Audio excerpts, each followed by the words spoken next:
सोनम वांगचुक जब पिछली बार यहाँ आए थे 20 तारीख पर, उन्होंने कहा था अगर धर्मेंद्र प्रधान इस्तीफा नहीं देते शनिवार तक तो वो अनशन पर बैठेंगे।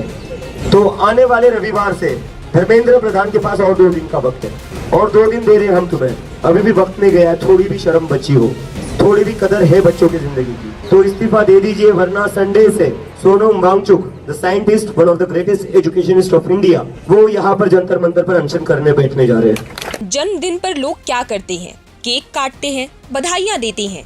लेकिन अगर किसी केंद्रीय मंत्री को जन्मदिन की शुभकामनाओं के साथ इस्तीफे की मांग की जाए तो दिल्ली के जंतर मंतर से सामने आया एक वीडियो अब सोशल मीडिया पर तेजी से वायरल हो रहा है। दिल्ली के जंतर मंतर पर चल रही कॉकरोच जनता पार्टी यानी सीजेपी के प्रदर्शन का आज 7वां दिन है, लेकिन इस बार प्रदर्शन ने एक अलग ही मोड़ ले लिया है। सीजेपी के संस्थापक अभिजीत दिपके ने केंद्रीय शिक्षा मंत्री धर्मेंद्र प्रधान के जन्मदिन पर उन्हें अनोखे अंदाज में बधाई दी। वायरल वीडियो में दिपके एक व्हाइट बोर्ड पर लिखते हैं, happy birthday Pradhan, please resign.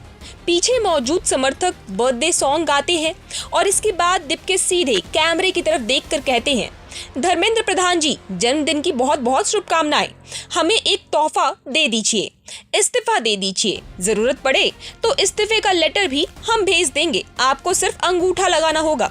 दरअसल सीजेपी लगातार शिक्षा मंत्री धर्मेंद्र प्रधान के इस्तीफे की मांग कर रही है। पार्टी का आरोप है कि प्रतियोगी परीक्षाओं में हुई कथित गड़बड़ियों और नीट पेपर लीक मामले की नैतिक जिम्मेदारी शिक्षा मंत्री की है। दिपके का कहना है कि अगर सरकार बातचीत करना चाहती है तो सबसे पहले धर्मेंद्र प्रधान को इस्तीफा देना होगा। उनका आरोप है कि अब तक केंद्र सरकार की ओर से कोई सकारात्मक पहल नहीं हुई है, बल्कि प्रदर्शनकारियों को आतंकवादी तक घोषित कर दिया गया है। कुछ दिन पहले दिपके इलेक्ट्रॉनिक्स और सूचना प्रौद्योगिकी मंत्रालय यानी MEITY की समिति के सामने भी पेश हुए थे। वहां उन्होंने सीजेपी के एक्स अकाउंट को रोके जाने पर सवाल उठाते हुए कहा कि अगर इतनी गोपनीयता रखनी थी तो नीट का पेपर भी गोपनीय क्यों नहीं रखा गया। उन्होंने प्रधानमंत्री नरेंद्र मोदी पर भी निशाना साधते हुए कहा कि अगर दुनिया के बड़े बड़े विवाद सुलझाने की बात की जाती है तो आखिर देश में पेपर लीक क्यों नहीं रोके जा सकते हैं। इसी बीच इस आंदोलन को अब पर्यावरण कार्यकर्ता सोनम वांगचुक का भी समर्थन मिल गया है। वांगचुक ने घोषणा की है कि अगर 27 जून तक सरकार की ओर से कोई जवाब नहीं मिलता तो वे 28 जून से जंतर मंतर पर अनिश्चितकालीन भूख हड़ताल शुरू कर देंगे। फिलहाल वांगचुक स्विट्जरलैंड के जिनेवा में हैं। उन्होंने संयुक्त राष्ट्र कार्यालय के बाहर से एक वीडियो जारी कर कहा कि अगर सरकार छात्रों की मांगों को और जवाबदेही के मुद्दे पर कोई कदम नहीं उठाती तो वे भी इस आंदोलन में आमरण अनशन के जरिए शामिल होंगे। अब सवाल ये है कि क्या लगातार बढ़ता ये विरोध प्रदर्शन सरकार पर दबाव बना पाएगा?